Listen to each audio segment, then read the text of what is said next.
Greetings and a very warm Bonjour welcome. et bienvenue à tous et à toutes. Nous sommes impatients de vous accompagner dans le webinaire d'aujourd'hui, le protocole africain sur le handicap. J'ai maintenant le plaisir de passer la parole à Edwina Orov, la responsable ADP de Sightsavers, pour vous souhaiter la bienvenue à l'événement d'aujourd'hui. Merci. Debbie, and M- welcome Merci bien, everybody Debbie. to the Bienvenue à tout le 50th monde African à Celebration. cette My name is célébration de I'm sorry. l'année 2025. Je m'appelle Edwina Enroui. Je suis EDP Leader This is chez the third of Sightsaver, our series where la we capture the troisième characteristics of série national qui nous voit African Disability rejoint et Forum, rejointe Africa pour Disability parler Alliance, de l'Africa Disability Partnership with Alliance, African Union l'Alliance Commission to sustain the pour population of the les personnes African handicapées en Afrique et le continental Forum ratification. pour arriver An à la African ratification agency known continentale. as Comme vous le savez, Interparliamentary Civil la Journée de Summit, l'Afrique est le and of moment pour course Togo célébrer and les progrès que l'on a about fait pour what's more discuter et réfléchir à next tout to ce que, uphold il faut by encore African faire countries pour ratifying arriver Africa à la Disability pleine Treaty. ratification de I will l'ADP. now like to Donc hand it over maintenant, to je our passe moderator la of the parole à day, notre Shitaye Asta. modératrice, Shitaye. Chitaye Astawes. Thank you, Edwina. Merci bien, Edwina. Thank you for the warm welcome. Merci pour cette belle bienvenue, ton message. Shita Stawes. Je m'appelle Chitaye Astawes pour ce webinaire. On On the a occasion of African Day and une réunion à l'occasion de la journée de l'Afrique pour se concentrer sur la ratification du protocole pour les personnes handicapées en Afrique. Je serai la modératrice et dans ce webinaire, we will have like 4 segments. on va voir quatre segments. Tout d'abord, quelques intervenants qui nous vont nous parler brièvement de la situation dans le pays. Dans une partie conséquente suivante, on va avoir une interaction avec les intervenants. On va donc passer au support pour la ratification continentale et on va clôturer. Maintenant, j'aimerais bien inviter Tina Lawrence, He is a former vice qui chairperson of the African Commission on travaillait dans Human la Rights, and commission, he was one of the effectivement, key individuals pour les personnes handicapées, qui va nous parler du processus du protocole. I'm very happy Je to suis très invite contente the de very vous precious inviter webinar ici, de hoster vous voir si nombreux et nombreuses. C'est à vous. Yeah, you will have exactly 10 minutes Vous for avez your 10 part. minutes, exactement 10 minutes pour votre partie. Thank you very much, Merci bien, moderator. chère modératrice. Je souhaiterais commencer par vous saluer, tous et toutes, chers amis, chers collègues. Now, Et to date, aujourd'hui, we have at least on a 17 au moins states, 17 member states of États, the African États Union, membres de l'Union which africaine have become party qui to the sont protocol, maintenant des the pays African Charter on firmataires Human and People's Rights, du protocole on the rights of de la persons Charte with sur les disabilities. droits Now, humains what that means des personnes is handicapées en we Afrique. Qu'est-ce que have cela signifie? 37 On states a 17 of the États AU which are not party de to the l'Union protocol. qui ne sont Now, pas encore in the partie next 7 de ce minutes, protocole. I wish to Donc, reflect on d'ici two quelques questions. minutes, One, je souhaiterais what is the réfléchir value of the à African la valeur Disability Protocol du protocole on Earth? And then dans second, le continent. what actions Et should Africans deuxièmement, across quelles the actions continent take dans to le ensure the continent lasting l'Afrique devrait ratification of the protocol? faire So et those devrait two prendre points. pour ratifier le Now, protocole? Quels pas, let me quelles then begin actions with est-ce que l'on devrait entamer? making an Je souhaiterais appeal at whatever commencer is the avec African quelques dimension, remarques sur la valeur de l'ADP, value of the African la dimension. valeur de Now, notre you know, I protocole. could begin this Comme vous conversation in so savez, je many ways. pourrais lancer cette conversation de façon But clearly, I différente, have pas mal de very façons limited time différentes, for mais on n'a que trying un to be temps as clear limité, as donc possible. je And vais also essayer considering d'être the aussi clair que disruption. possible avec le support The des preamble interprètes of aussi. the Donc, le African préambule Disability Protocol du protocole establishes some of the nous reasons indique why the certaines AU raisons Foundation pourquoi to adopt a disability-specific le instrument. protocole est un instrument et un First, outil indispensable pour les member droits de states l'homme. recognized Les that États the membres provisions ont covering the rights of reconnu persons with que disabilities les within the articles African Charter à on ce propos Fundamental dans Rights la carte were africaine des inadequate, droits de l'homme pour les and personnes it was handicapées étaient therefore inadéquats. essential Et donc, il to était elaborate essentiel the rights of d'élaborer people with disabilities in a les new legal droits framework. des personnes handicapées dans un AU cadre and juridique. the African Donc, Charter makes la Charte explicit africaine mention ne of the mentionne que de disability façon of people with limitée les disabilities. Now, personnes second, handicapées. when you think about Deuxièmement, philosophy, quand on the pense à la philosophical approach philosophie, just to l'approche address disability rights philosophique see pour les instruments of the le AU droit des personnes locate the handicapées dans problem of le EU, disability on on the a individual pensé as qu'il opposed to fallait the parler society. So dans speaking about l'individu medical, spécifique et whatever pas physical de la ability, rather société. speaking about Donc, pas en parlant the society. de la société au large, au sens large. Et il impliquait dans So la thus, gestion de therefore, ce problème. it was Donc, essential that a new euh, disability rights instrument un nouveau addresses outil social, economic, and était political environment nécessaire which pour enables people who are gérer aussi completely blind l'environnement à l'échelle to be sanitaire, able to interact with others, financière, which makes pour them une become meilleure human interaction, impairment to interaction. interact with the Donc, en environment. termes de gestion de l'impact sur l'interaction dans l'environnement qui nous entoure. Donc, maintenant que l'on a implémenté le protocole, que l'on a mis en œuvre, est-ce que les pays ont bien élaboré les droits des personnes handicapées? Donc, pour la première fois, on a un outil pour les populations indigènes aussi. Et grâce auquel on soutient l'autonomie individuelle, la dignité, tout en incluant la liberté de choisir de façon individuelle, ce qui est très important parce que on a bien vu des violations et des abus de ces droits de l'homme dans notre continent. Donc, on a parlé de l'inhérence de l'égalité. Donc, l'on ne comprend effectivement pas, à mon avis, l'importance de cette expression pour les personnes handicapées. Tout cela signifie transformation en termes juridiques, en termes de protection contre les discriminations, en termes de inclusion dans la société, en termes de empowerment. Donc, le ADP affirme et élabore et contextualise les droits des personnes handicapées en tant que norme pour tout le continent. Donc, il y a pas mal de choses qu'il nous assure. Tout d'abord, la reconnaissance des droits des personnes handicapées. Donc, en termes de albinisme, par exemple, la discrimination systémique et les pratiques détrimentales, effectivement, les violations, les abus auxquels ils doivent faire face et les familles, les communautés euh, ont un impact en termes de rôle qu'ils jouent dans les vies des personnes handicapées. Donc, le contexte domestique, le contexte national et international doit être considéré aussi.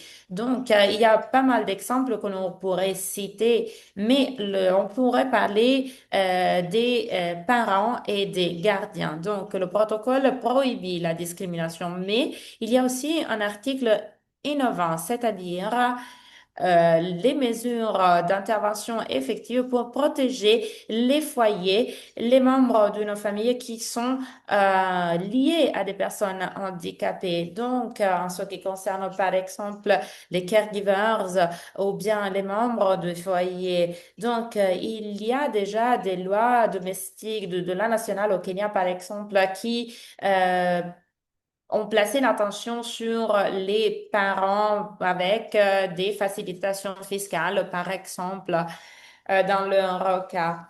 Et ce qui doit se passer au Malawi, par exemple, qui a lancé introduit une nouvelle loi l'année dernière en Ouganda avec des nouvelles lois dès 2020, il faut rationaliser tout ça dans le contexte du protocole. Donc, deuxième question, la question de la ratification universelle du protocole. Les parties prenantes devraient faire quoi pour l'assurer? Tout d'abord, les parties prenantes devraient comprendre que pour la première fois, les droits des personnes handicapées devraient devenir un mot central au sein des institutions. Donc, dans la Commission de l'Union africaine, le comité et les assemblées à, à l'échelle d'État, ou bien le Parlement panafricain, ou bien les communautés économiques régionales, et il y a aussi le mécanisme des droits de l'homme en Afrique. Donc, qu'est-ce que je veux dire là? Alors, l'on se trouve dans une situation dans laquelle on devrait s'impliquer et faire ainsi que les institutions s'impliquent aussi pour travailler sur les questions relatives aux personnes handicapées. Par exemple, l'Union africaine devrait s'engager et les parties prenantes devraient s'impliquer aussi en termes de mécanismes de droits de l'homme. On a la Commission africaine sur les droits de l'homme et des peuples. Donc, ici, si l'on considère l'année dernière, la Commission a adopté la résolution 617 sur l'entrée en force et l'implémentation du protocole sur les droits des personnes handicapées en Afrique et des droits de l'homme en général. Donc, les parties prenantes doivent participer au processus pour assurer la mise en œuvre du protocole et de cette résolution aussi. Donc, juste pour vous donner deux exemples, tous les États membres devraient signer l'ADP. Donc, on doit jouer notre rôle dans ce contexte pour assurer que cela puisse se passer. Donc, de façon prioritaire, on pourrait considérer les résolutions parce que j'ai pas le temps de couvrir encore plus de points, mais donc, je souhaiterais conclure maintenant en disant ce qui va suivre. L'Afrique doit insister sur la valeur des connaissances indigènes et des actions indigènes.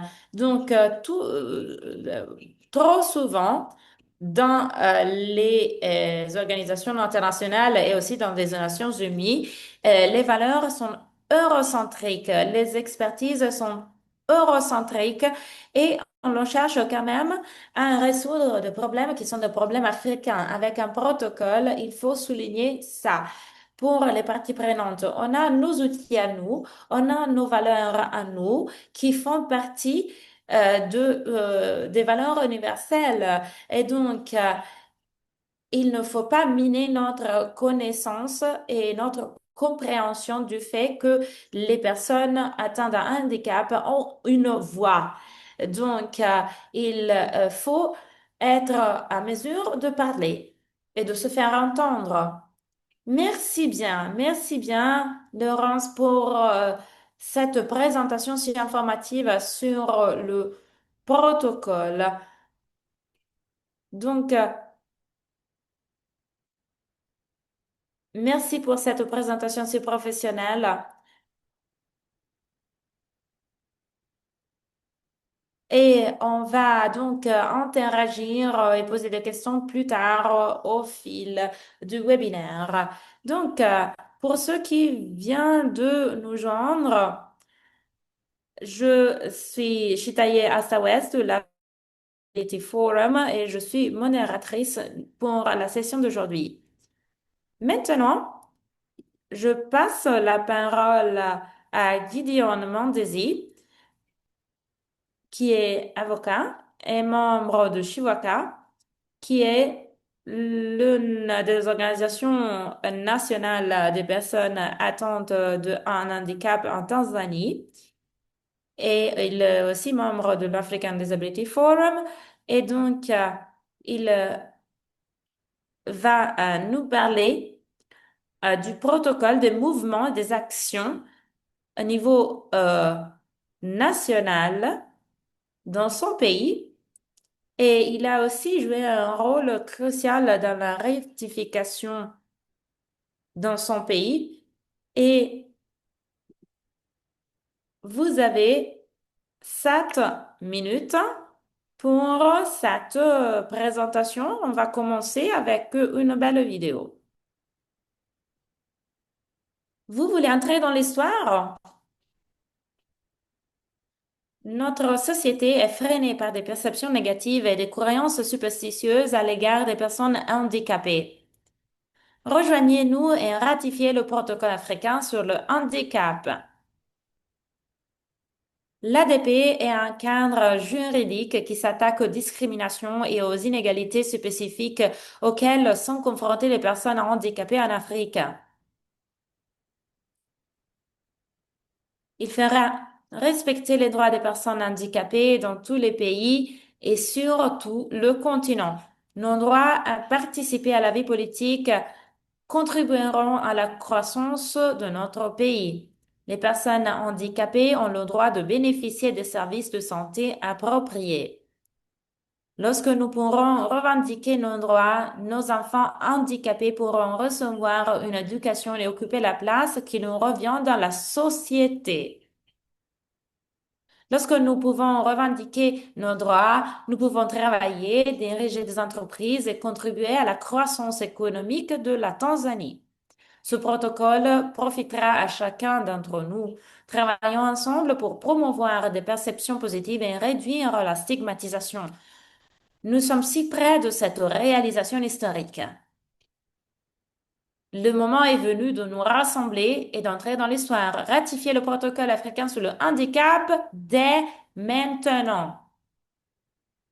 Pour savoir comment vous pouvez contribuer à écrire l'histoire, contactez Edwina Ororwe ou scannez le code QR pour en savoir plus. Et ororwe@savers.org.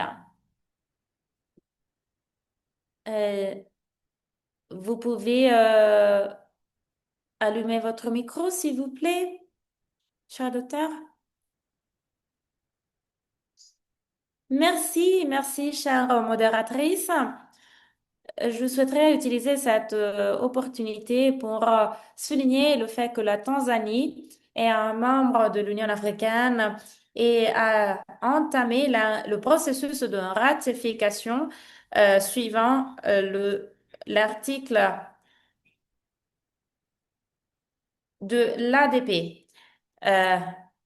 Qui règle ce thème. En ce qui concerne le processus de ratification, on a été supporté par Sightsavers International qui nous a supporté à l'échelle morale et avec des matériaux pour faire la campagne de ratification en Tanzanie. Donc, on tient au cœur cette collaboration. En ce qui concerne nos succès, on a lancé la campagne en décembre 2023 pendant la célébration de la Journée internationale ici en Tanzanie. Et on a souhaité donc réduire les barrières pour la ratification. On a supporté la campagne pertinente avec le public et avec aussi l'île de Zanzibar. On a aussi traduit l'ADP de l'anglais en swahili pour faire ainsi que la majorité des citoyens en Tanzanie puissent comprendre le contenu et son application aussi. On a aussi tenu pas mal de webinaires, de séminaires, de workshops pour sensibiliser à l'ADP avec plusieurs membres de la société, plusieurs acteurs à l'échelle de la société. Et on s'est impliqué aussi avec des membres du Parlement, en particulier de la Chambre basse de notre Parlement en Tanzanie pour le processus de ratification, le faire connaître, le faire avancer.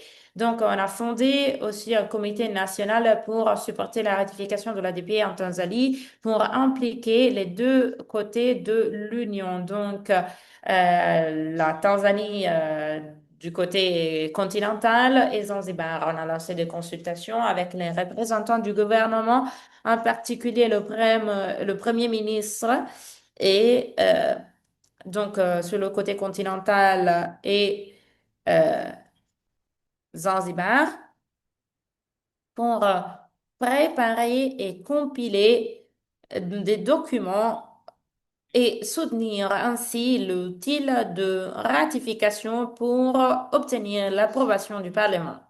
Et en outre, on a sensibilisé aussi dans les deux côtés de l'Union pour comprendre l'ADP, offrir plus de support vers la ratification. On s'est engagé avec les médias, avec la presse, mais aussi à l'échelle numérique. Donc, en particulier, on a enregistré des vidéos en Swahili aussi pour augmenter le travail de sensibilisation dans les foyers, chez les citoyens et supporter le processus. Tout cela nous a soutenus en termes de accélération du processus et on a aussi lancé une campagne avec les top leaders de la République de Tanzanie et Zanzibar pour supporter cet objectif. Et donc,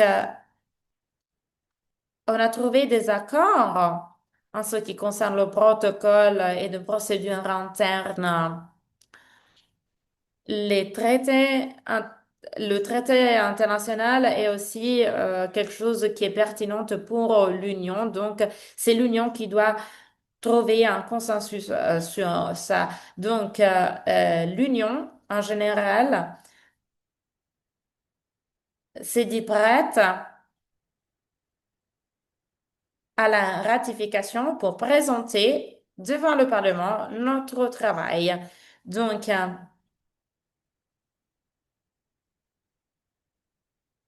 on espère de pouvoir finaliser tout ça vite, très vite. Donc, des défis. On a des ressources inadéquates et aussi le processus à l'échelle interne pour la finalisation a été assez long. Donc, on a eu besoin d'un certain délai. Et aussi, dans les comités, on s'est dû bien préparer avec des documents euh, bien rédigés et avec les membres du Parlement, les parlementaires, on a su supporter le processus. Et après la phase de ratification, une fois complétée, on va tout de suite lancer nos activités. Merci donc aux collègues et aux amis, toutes les personnes impliquées, les donneurs qui nous ont supportés. parce que les personnes handicapées représentent 2% de la population en Tanzanie. Merci bien. Merci bien pour votre intervention, docteur Maldesi. Merci pour cette présentation. Pour les pays africains, il est important de continuer à supporter le processus de ratification du protocole avec tout moyen possible. Maintenant, je vais continuer après cette expérience en Tanzanie avec le prochain intervenant qui est Monsieur Mokhtar Sow, qui va donc se présenter et il est un facilitateur pour les personnes atteintes d'un handicap. Il a déjà participé à plusieurs initiatives d'inclusion, d'éducation, de formation en ce qui concerne le traitement égalitaire de toute personne. Il est aussi euh, actif au Sénégal pour la ratification de l'ADP. C'est à vous maintenant. Vous avez 7 minutes pour votre intervention. Merci bien.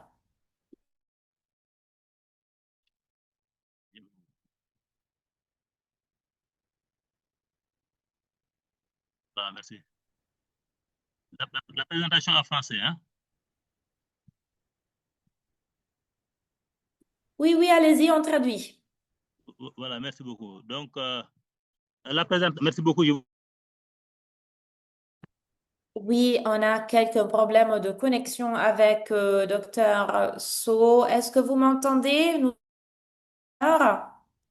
monsieur le docteur? Monsieur? Oh, on l'a perdu. Donc, il s'est déconnecté malheureusement. Donc, peut-être l'on peut continuer avec des questions pour les deux premiers intervenants et peut-être on peut continuer avec la présentation euh, sur le Sénégal plus tard. Oui, effectivement, on pourrait faire comme ça en attendant qu'ils se reconnectent. Donc, on a déjà une question. Peut-être.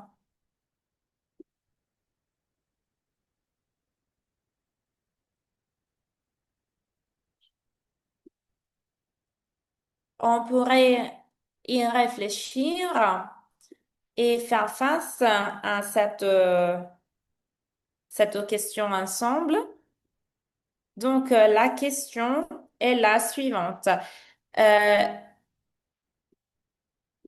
pour les partenaires à l'échelle internationale, comment est-ce qu'on peut couvrir la ratification tout en considérant le contexte fragile et aussi comment est-ce qu'on peut continuer l'ombre de sensibilisation.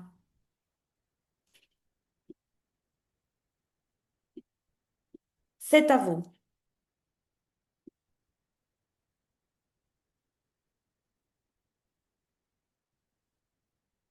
Merci bien.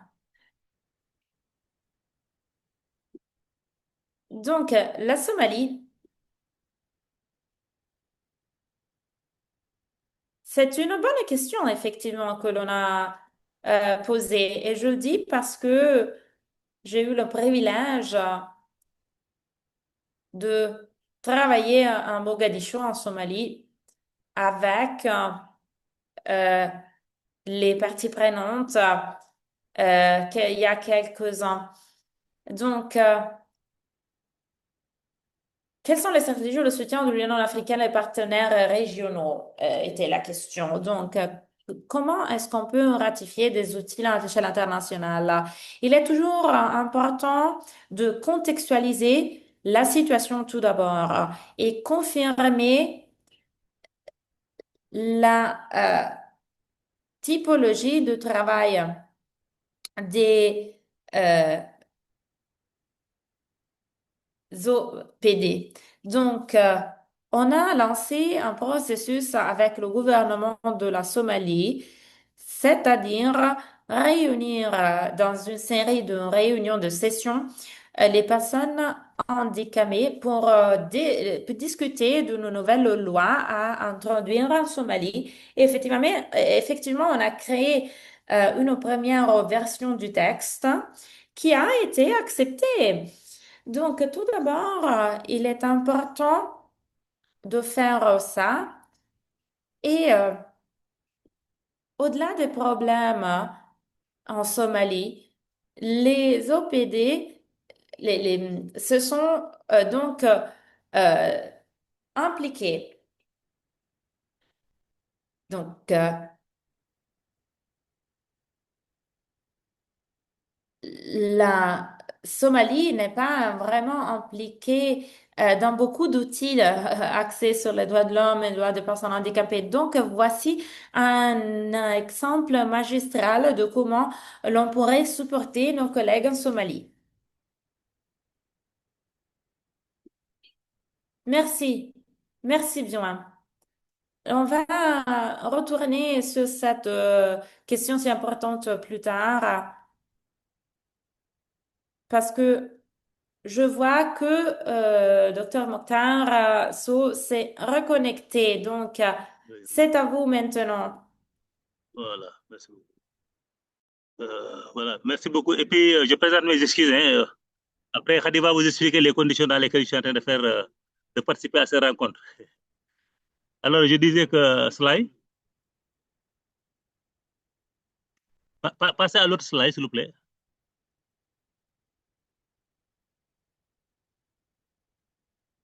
Ok, voilà. Merci. Donc, sur le plan, en parlant un peu sur le plan historique, je veux juste rappeler, comme vous le savez tous, que le protocole additionnel est une réponse au contexte africain, puisque le contexte africain est marqué par une situation un peu culturelle qui est peut-être différente d'autres cultures. C'est pourquoi donc le protocole additionnel est donc une réponse au contexte africain. Et la lecture africaine de la Convention, donc avec son article 31, qui exige des pays membres à procéder à sa ratification. Je dois rappeler que le Sénégal s'est engagé à mettre en œuvre le protocole, même s'il ne l'a pas encore ratifié. Mais le combat, c'est que le Sénégal ratifie aujourd'hui le protocole. Pourquoi? Parce que une fois ratifié, le protocole est internalisé à travers les lois. Et ces lois vont nous permettre maintenant de mettre en œuvre quand même tous les avantages qui sont liés, n'est-ce pas, à ce protocole. Bon, des actions sont également menées par le ministère de la Santé et de l'Action sociale, qui est le ministère tutelle des personnes handicapées. Donc, c'est des activités en faveur de la promotion institutionnelle du protocole, avec véritablement le soutien de notre partenaire qui se trouve être SAISAV. Il faut rappeler également que SAISAV est en train de faire beaucoup de choses, n'est-ce pas, dans le cadre, n'est-ce pas, de la ratification de ce protocole. Le Sénégal également, l'autre avantage ou l'autre contexte également marquant, c'est que le Sénégal est choisi comme pays pilote du programme d'architecture de l'Union africaine pour le handicap. Du moment que le Sénégal est choisi comme pays pilote, le Sénégal doit faire évidemment des efforts pour quand même que ce protocole soit ratifié. Mais du moment qu'il n'est pas ratifié, on est en train en tout cas de créer les conditions pour sa mise en œuvre. L'autre élément peut-être de contexte, c'est la formation des points focaux institutionnels. Représentant les différents secteurs sur lesquels les questions relatives à l'inclusion des handicaps sont mises en œuvre. Ce sont les ministères de l'éducation, puisque quand on parle d'éducation inclusive, on pense également à ce protocole qui touche un peu les enfants par rapport à l'éducation des enfants handicapés. C'est le ministère de la Santé, évidemment, à travers les questions liées à la santé. C'est le ministère du Transport, etc. En tout cas, ce sont tous les ministères, tous les services, en tout cas, les institutions sectorielles qui sont dont, en tout cas, le travail est un peu lié à la question du handicap. Mais c'est également des examens périodiques de politiques publiques visant à améliorer l'inclusion des personnes handicapées. Vous savez que chaque année, les ministères sectoriels organisent des réunions de revue annuelle des politiques publiques par rapport à leur secteur. Et à chaque fois également, la présence des personnes handicapées à ces revues nous permet quand même de poser et d'évaluer le niveau de prise en charge des questions, en tout cas des questions liées au handicap, mais avantagées par le protocole additionnel. Voilà, slide, s'il vous plaît.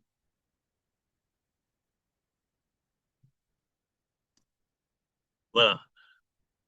Les engagements de la Fédération sénégalaise des associations de personnes handicapées. Ces exercices sont menés à l'initiative des organisations de personnes handicapées avec l'appui des partenaires techniques et financiers comme SAICEVAS. Nous avons chaque année un plan d'action, un planning qui nous permet quand même de mettre en œuvre un certain nombre d'activités favorisant, en tout cas allant dans le sens de faire le plaidoyer pour que le protocole additionnel soit ratifié. Alors, la Fédération sénégalaise des associations de personnes handicapées a organisé 2 ateliers d'information et de partage. Chacun suivi d'une conférence de presse sur le protocole. Alors, le premier travail, c'était avec le réseau des parlementaires sur l'inclusion pour le plaidoyer au sein de l'Assemblée nationale, évidemment en renforçant leur capacité sur le protocole additionnel. Cette sensibilisation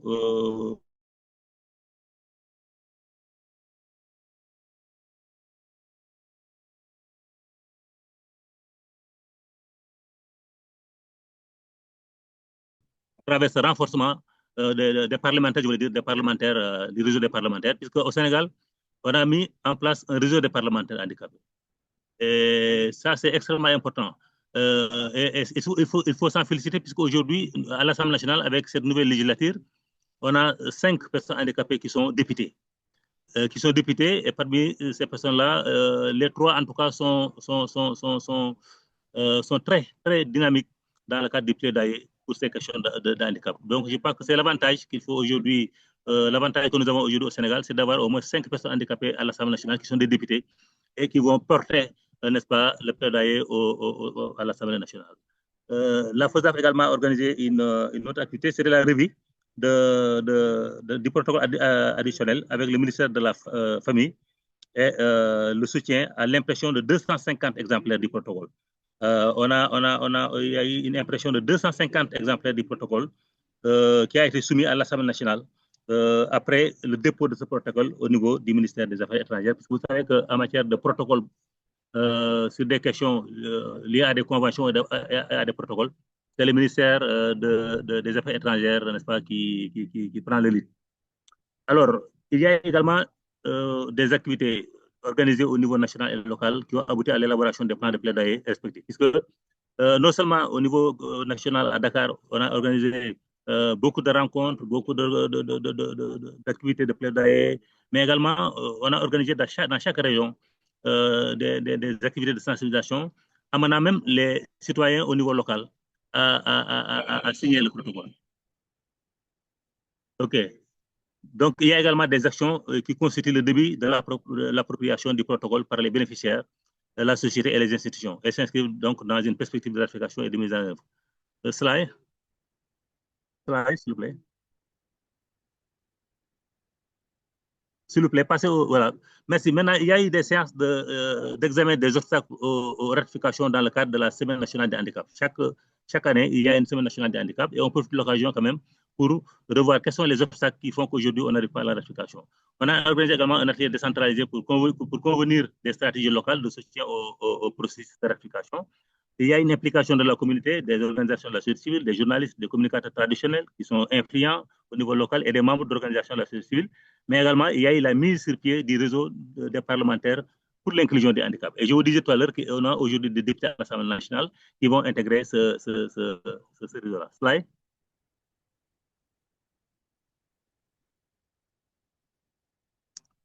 Passez au dernier slide. Voilà. Merci. Maintenant, il y a une approche participative qui est nécessaire pour concevoir un plan d'action concret menant à la ratification. Une approche participative suppose que nous allons vers des alliés. C'est l'Assemblée nationale, ce sont les ministères sectoriels, mais ce sont les organisations de la société civile et les organisations communautaires. On sait également que le niveau de connaissance est élevé, mais ne couvre pas toutes les autorités.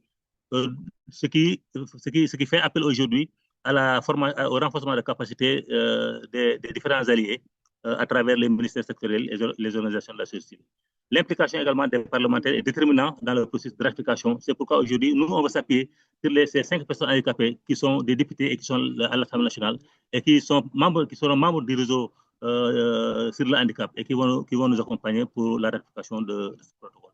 Un mécanisme harmonisé de partage d'informations entre les niveaux national et local pour faciliter la ratification, mais enfin la formation et le renforcement donc des organisations. Merci beaucoup.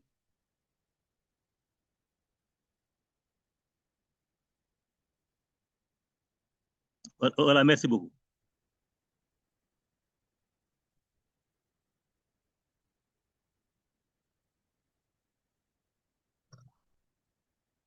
Merci bien pour cette présentation si informative. Désolée si euh, on a eu quelques problèmes techniques. Et maintenant,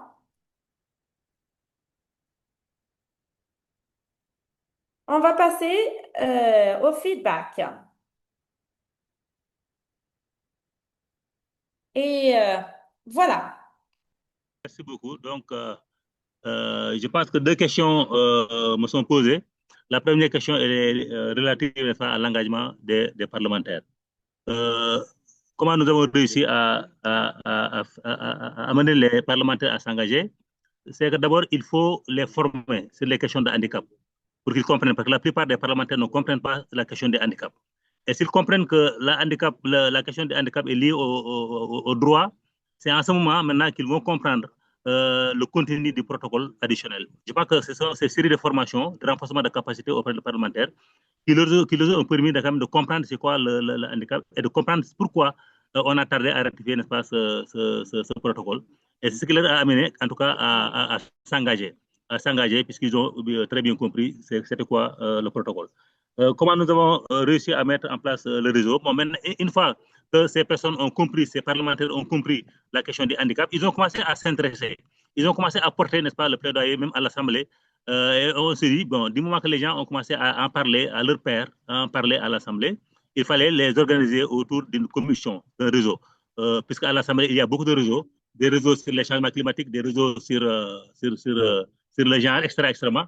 Là également, on a dit qu'il fallait créer un réseau, mettre en place le réseau des parlementaires sur le handicap. Et c'est comme ça que nous avons réussi à mettre en place quand même ce réseau parlementaire.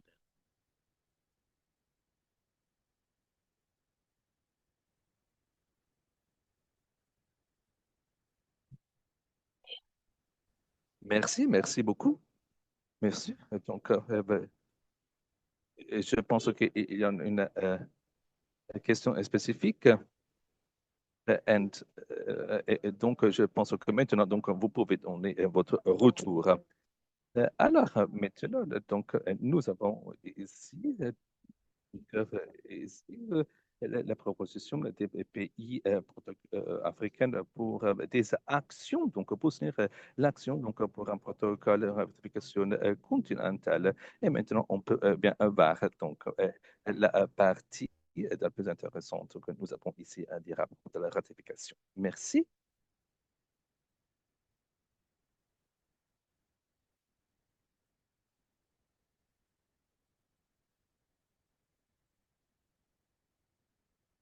Est-ce que vous pouvez allumer, s'il vous plaît, donc votre vidéo?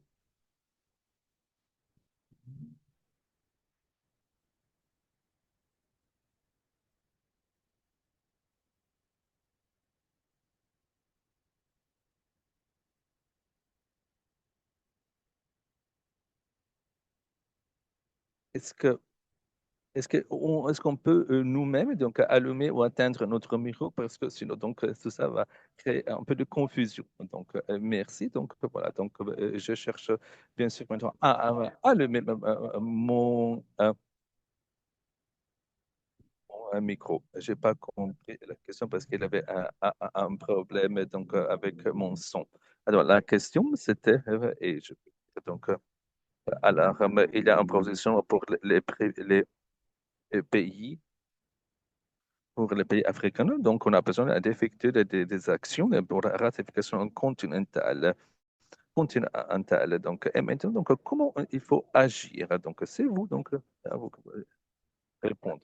Donc, il y a des choses que je voudrais bien dire. Donc, ouais, c'est une chose très importante d'abord. Mais je voudrais dire, en ce qui concerne, par exemple, la connaissance indigène, je peux dire que dans le sens plus large, donc au niveau plus large, la préoccupation pour nous tous en Afrique, quand on parle de handicap, c'est que nous avons focalisé nos efforts sur des modèles de handicap, des modèles sociaux de handicapés ou sinon d'autres modèles de handicap. Mais il faut demander à nous-mêmes quelle est donc la portée de ce type de modèle et comment donc tout ça donc, peut être bon pour nos conditions en Afrique parce que il y a d'autres personnes donc, qui parlent d'autres possibilités. Parce que je sais que nous avons des personnes aussi qui parlent aussi de la justice et qui est associée à le handicap en Afrique. Donc, par exemple, quelles sont les implications si on en pense au handicap, si nous utilisons les modèles sociaux donc, qui ont été utilisés dans d'autres pays. Donc, à ce niveau plus élargi, je pense que ma préoccupation, pour être honnête, c'est que très souvent, les personnes qui sont engagées avec nous dans le domaine du handicap africain ne sont pas des Africains. Et donc, le défi, c'est qu'on doit absolument donc, se concentrer sur ces causes nous-mêmes. Et donc, ce ne sont pas seulement les personnes qui ne sont pas africaines qui doivent s'engager dans ce type de narrative. Et en ce qui concerne l'ADP, notre protocole africain, le seul handicap, je pense que nous avons préparé donc, ce protocole à New York. Et nous avons donc préparé ce protocole africain national du Cap. Nous avons vu qu'il y avait des réunions au sein de personnes donc, qui combattaient euh, l'un contre l'autre. Donc, la question, c'est comment donc, on peut se soutenir l'un avec l'autre. Comment donc, euh,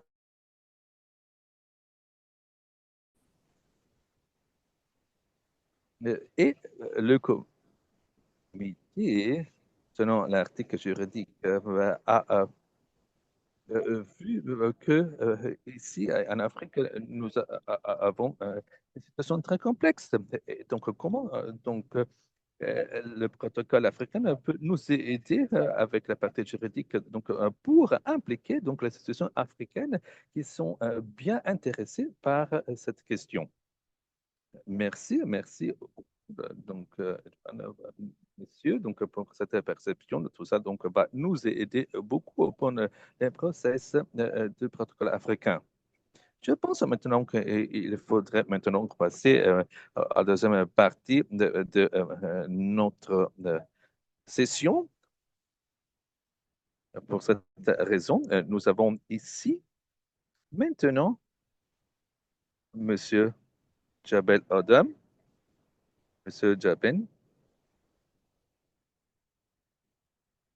va parler de notre webinaire après la capacité à l'intérieur donc, du Forum africain pour le handicap. Il est aussi le président ici aussi à l'intérieur du Conseil international pour l'Afrique. Et je suis très content de présenter donc, le prochain intervenant. Et vous avez 5 minutes, 5 minutes. Merci beaucoup.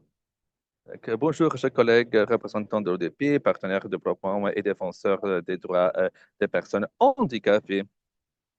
C'est à la fois un honneur et un privilège de m'adresser à vous aujourd'hui pour réfléchir à un moment important du mouvement des personnes handicapées en Afrique, un moment qui n'était pas seulement historique, mais profondément transformateur. Il s'agit vraiment d'un moment très important. L'année dernière, en septembre, du 2 au 4 2024, des personnes handicapées de 38 pays africains se sont réunis à Nairobi, au Kenya, pour la toute première conférence régionale sur les droits des personnes handicapées organisée par l'ODP. Je peux dire qu'il ne s'agit pas seulement d'une réunion, il s'agit d'un mouvement. Cet événement historique a abouti à l'adoption de la déclaration de Nairobi, un document marquant élaboré par et pour les personnes handicapées. Il s'agit d'un témoignage puissant de notre cri de ralliement. Rien sur nous sans vous. Rien sur nous sans vous. Pourquoi la déclaration de Nairobi est-elle importante? La déclaration de Nairobi est importante non simplement parce qu'elle a été rédigée, mais aussi en raison de la manière dont elle a été élaborée. Tout d'abord, il s'agit d'un processus véritablement participatif. Il a rassemblé des voix provenant de tout le continent, représentant divers groupes de personnes handicapées, diverses expériences et divers parcours de plaidoyer.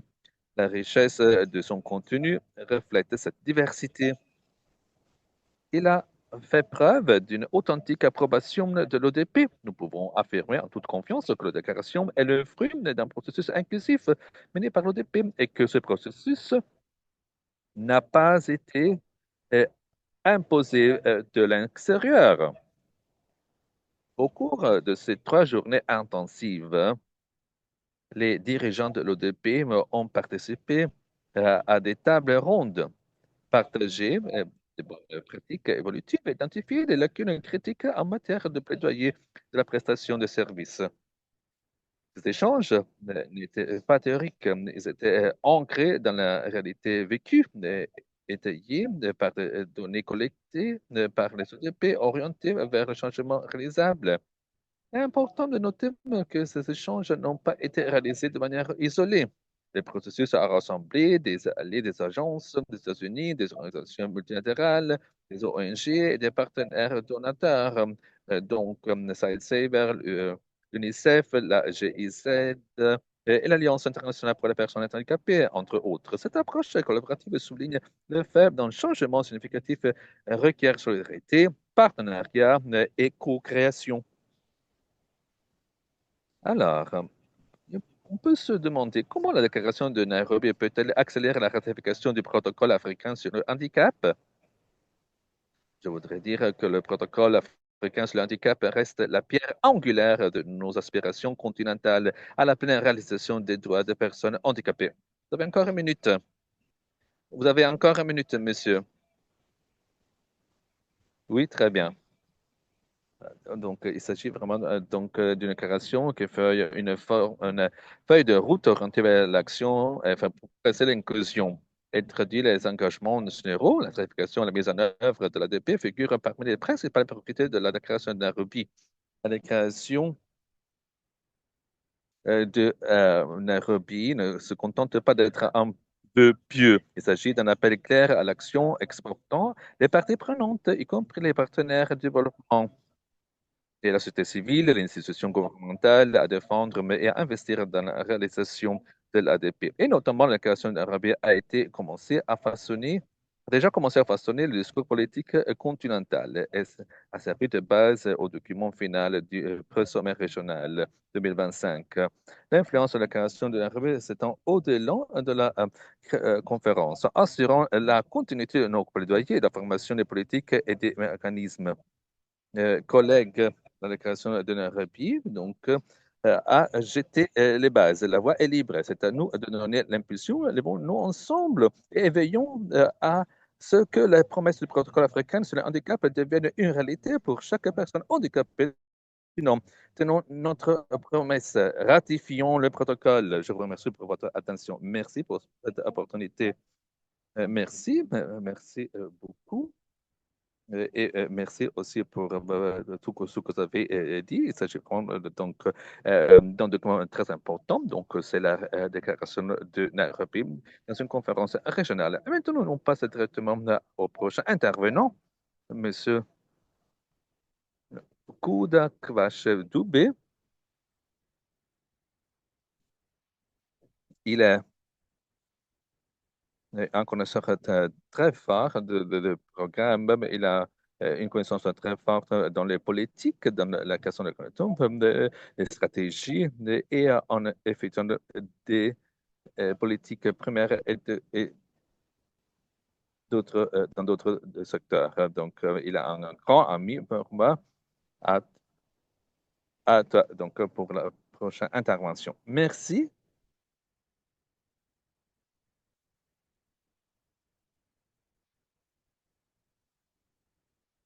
Merci de Sitaï pour l'introduction. Ce que je vais faire maintenant, c'est de parler de comment on peut soutenir l'appel à la ratification de l'application du protocole africain sur le handicap à l'échelle du continent africain. Il faut comprendre que notre organisation doit être préparée pour ce type de ratification. Donc, ça veut dire qu'on doit toujours avoir une déclaration qui comprenne qui comprend toutes les personnes handicapées en Afrique qui sont en train de combattre pour leurs droits. Et notre déclaration doit aussi articuler ce qu'on doit faire, ce que vont faire avec les autres, comment on peut collaborer avec les autres institutions pour pouvoir atteindre l'objectif de diffuser la ratification du protocole africain sur le handicap. Pardon, donc interruption. Est-ce que vous pouvez allumer votre caméra? Est-ce que ce sera possible? Pardon, merci, c'est gentil. Vous la voyez maintenant? Oui, très bien, on peut la voir maintenant. Merci, merci à vous. Mais maintenant,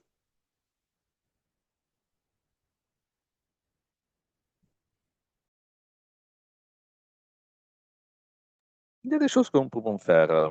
Si nous voyons notre histoire, vous pouvez voir que on a eu la possibilité de atteindre le protocole africain sur sur le handicap et la convention parce qu'il y avait du leadership. Il avait un plaidoyer très fort et il y avait beaucoup de personnes qui étaient très présentes dans leur alliance. Tout ça, donc, a donné un soutien qui est nécessaire au niveau continental.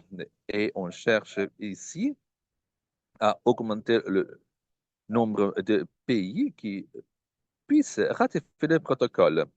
La collaboration entre, par exemple, les OSC, les ODP et l'Alliance est essentielle donc, pour pouvoir unifier tous les efforts donc, pour l'adoption de l'ADP eux-mêmes, mais aussi donc, pour les autres actions de notre pays.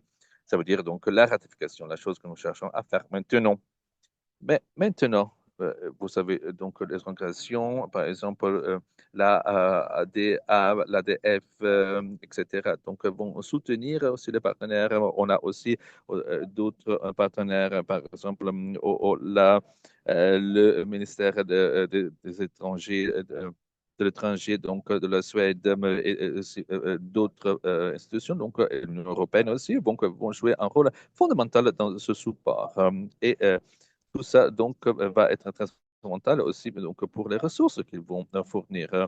On peut voir ici même qu'il est nécessaire d'effectuer en partenariat la coopération Parlement et les partenaires financiers, institutions d'investissement de développement, IFT, les secteurs privés, le gouvernement, les organisations intergouvernementales, toutes ces organisations donc, jouent un rôle important, très important avec l'intention des personnes handicapées, l'organisation de la société civile au niveau local, national, international.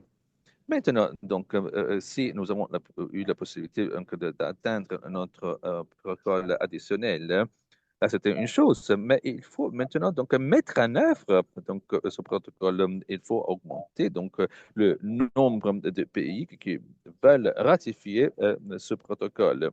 Donc, les responsables en utilisant l'ADP et nous avons des instruments politiques africains, comme par exemple la Commission africaine et aussi la Convention des Nations et aussi l'organisation de la Tanzanie. Tout ça doit être fondamental, sinon ce sera un traité, une convention ne sera jamais mise en œuvre. Vous avez encore 1 minute. Est-ce que vous pouvez terminer votre présentation parce qu'on n'a plus de temps? Et je pense que la chose la plus importante qu'on doit faire maintenant, l'impact le plus fort, les conséquences les plus importantes sera d'atteindre l'efficacité des politiques.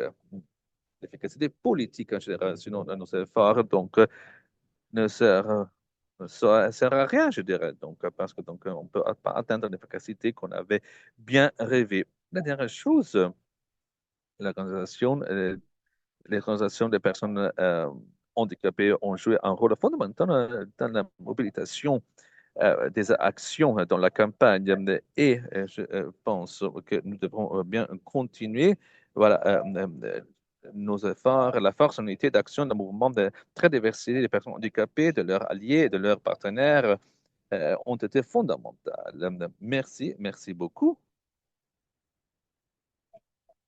Merci à vous. Donc, je conclue maintenant ma présentation.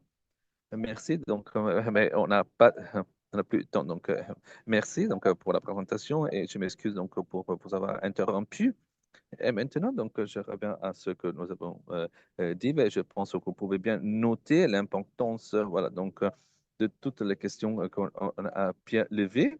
Et maintenant, je pense maintenant la parole au représentant de, de, de l'organisation de webinaire. Nous avons encore un monsieur, Macharia Wilson, encore une personne.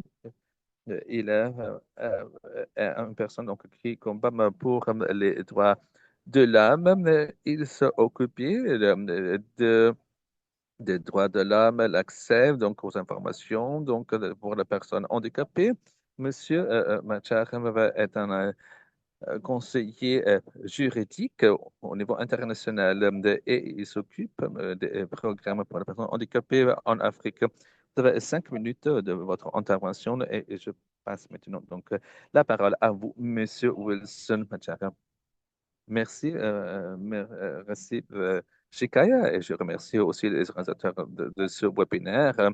Je vais parler en suivant donc les présentations et les conversations que j'ai entendues avec Monsieur Ekandouya.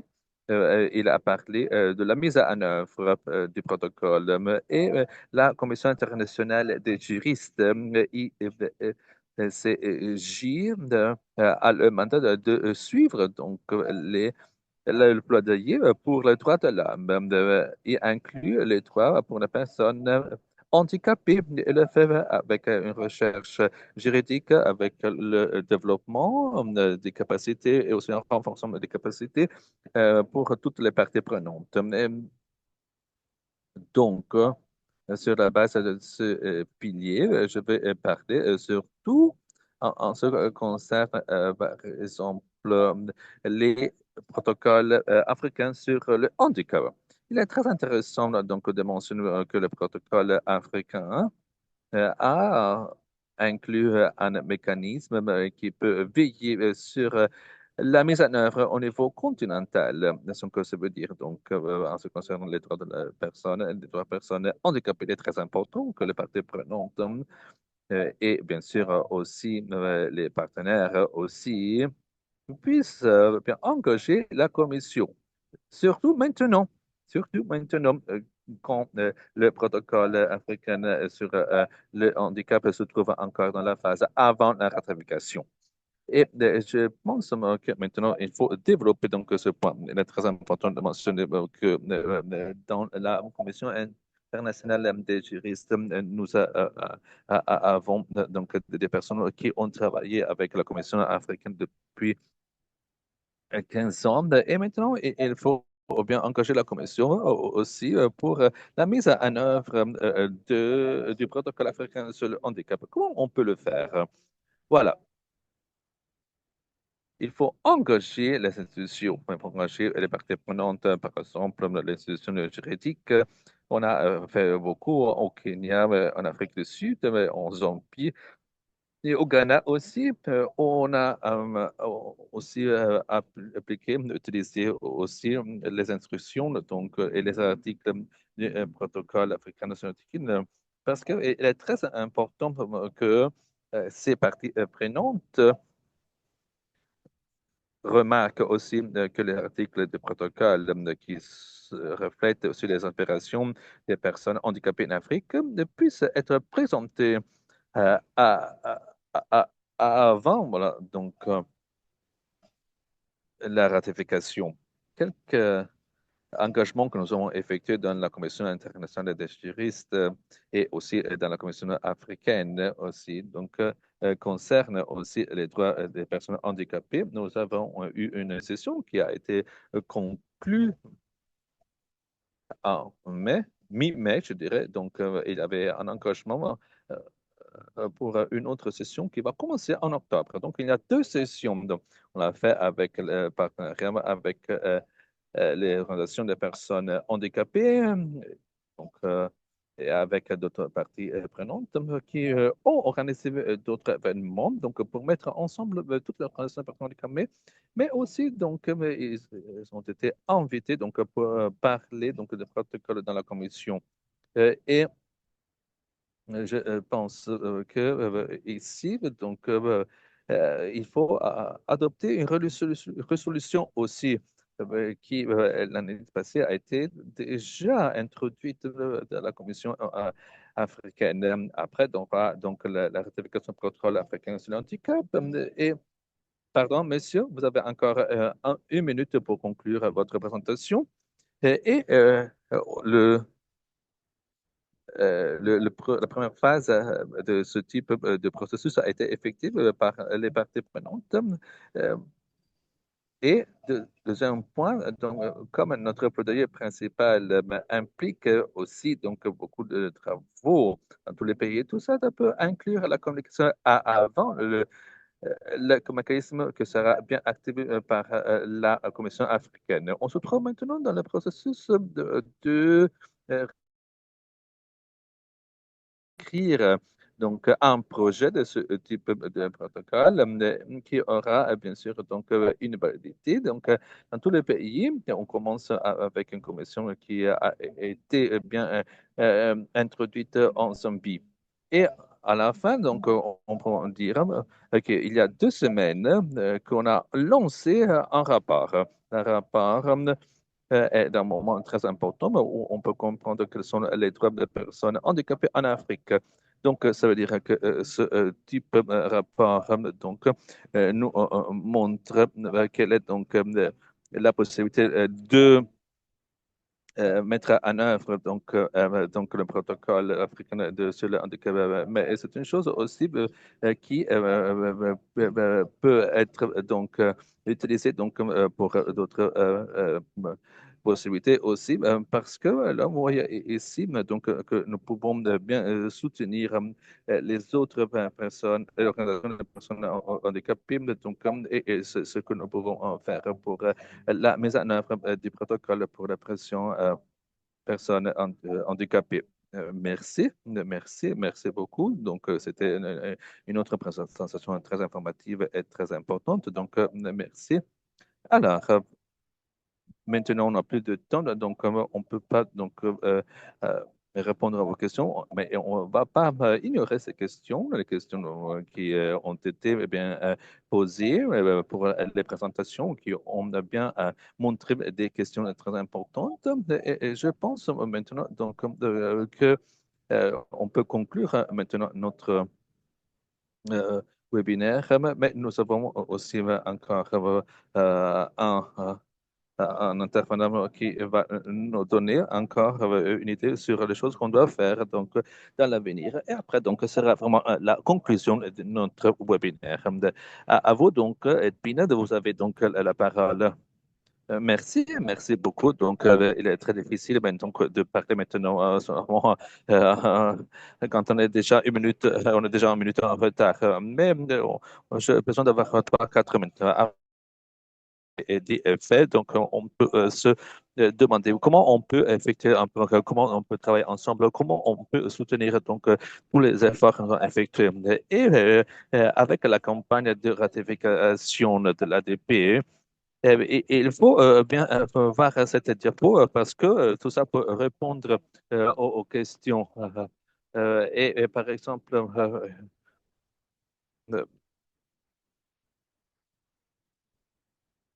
Et nous pouvons bien sûr donc continuer avec nos efforts. Et je sais donc que l'idée de base, c'est de continuer donc à travailler ensemble, donc continuer donc à échanger l'expérience, continuer à répondre aux questions, comme par exemple la question du Somalie. Et de cette façon, donc nous pouvons bien donc chercher à travailler ensemble. Le processus de cartographie est aussi très important. Je pense qu'une des actions que nous allons faire dans la campagne de la ratification de l'ADP, c'est que nous travaillons ensemble et nous avons ici la possibilité de travailler avec tous les pays et aussi donc avec les bureaux et aussi